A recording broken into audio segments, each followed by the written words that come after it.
स्वार्थ के संगी साथी मतलब के नितान, मांगे लगे पड़ोसी घर, एक मुठा में मिलिस पिसान। नमस्कार, आप देख रहे हैं आरजे रमझाझर और मैं हूं पुखराज सिंह।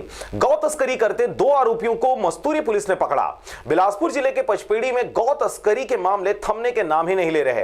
गौ तस्करों के हौसले इतने बुलंद हैं कि आए दिन गौ तस्करी की घटना को अंजाम दे रहे हैं।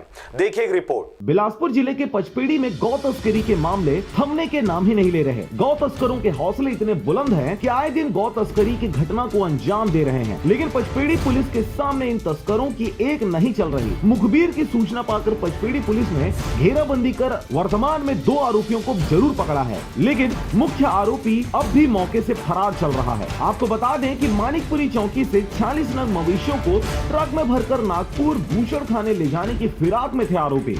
मौके पर पशु विभाग के अधिकारी पहुंचे, जिन्होंने एक मवेशी को मृत बताया और 4 को गंभीर हालत में बचाने की कोशिश की जा रही है। इस दौरान मुख्य तस्कर पर कई गंभीर आरोप और गौ तस्करी के मामले थानों में दर्ज हैं। तो इसमें अपने पचपेड़ी से बलौदाबाद जाती और जाने वाली जो रोड है मालिक चौक के पास पकड़े 40 बच्चों को पकड़े, उसमें अभी जब्ती का कार्रवाई करेंगे।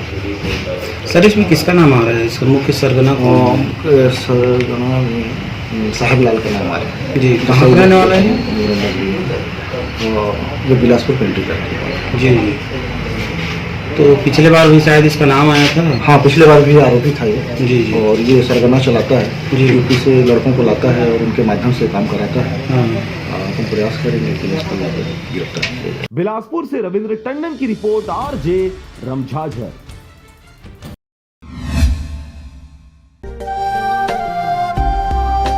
अगर आप चाहते हैं मीडिया में अपना करियर बनाना, रिपोर्टर, राइटर या फिर एडिटर बनना, तो आज ही संपर्क करें आरजे रमझाझर में।